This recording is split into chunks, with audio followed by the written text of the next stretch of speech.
ఉప్పల్ బాల్‌ను అవమానించడం సరికాదు. 'అగ్నిపరీక్ష 2లో నిన్న ఉప్పల్ బాల్‌కు జరిగిన అవమానం అయితే చాలా బాధ అనిపించింది ఫ్రెండ్స్. కూటి కోసం కోటి విద్యలు అని ఒక సామెత అయితే ఉంటుంది.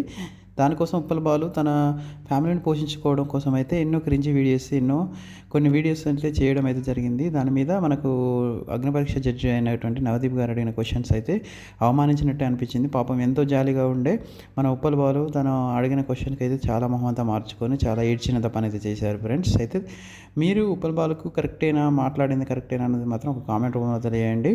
అయితే అసలు విషయానికి వచ్చినట్లయితే నిన్న 'బిగ్ బాస్' అగ్నిపరీక్ష 2 సీజన్‌లో మనకు ఒక కంటెస్టెంట్‌గా ఉప్పల్ బాలు అయితే రావడం అయితే జరిగింది. వచ్చినప్పుడైతే అక్కడున్న జడ్జెస్ అయితే ఉప్పల్ బాలుని అయితే అవమానించినట్లయితే నాకైతే అనిపించింది. దానికి మా మనోడైతే చాలా ఏడ్చినంత పని అయితే చేశాడు. ఫస్ట్ వచ్చేసి బిందు మాధవ్ గారు చూసుకున్నట్లయితే మీరు ట్రాన్సా అని అడగడం అయితే జరిగింది. దానికి నేను ట్రాన్స్ కాదు మేడం అని చెప్పారు.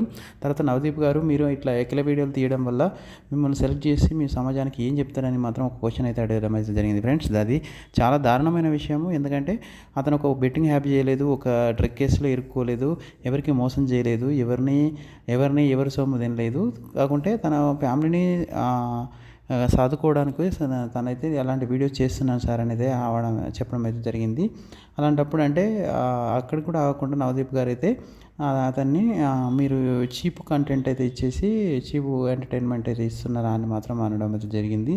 దానికి తోడు ముగ్గురు జడ్జెస్ బిందు మాధవి, నవదీప్ అండ్ అభిజిత్ అయితే అతనికి రెడ్ కార్డ్ ఇచ్చేసి బయటికి పంపించడం అయితే జరిగింది, రిజెక్ట్ చేయడం అయితే జరిగింది. అక్కడున్న గ్రేట్నెస్ ఉప్పల్ బాలు గ్రేట్నెస్ ఏంటంటే తను రిజెక్ట్ చేసినందుకు బాధపడుతున్నావా అని శ్రీముఖి అడిగినప్పుడైతే తను కూడా అప్పుడు కూడా లేదు మేడం, నేను ఇప్పుడు కాదు బిగ్ బాస్ 10, 11, 12, 13, 15 వరకు అయినా చేస్తాను, అప్పుడు 6 ప్యాక్స్ వేయించి వస్తానని ఒక పాజిటివ్ కామెంట్ అయితే చేయడం అయితే జరిగింది లాస్ట్లో కూడా.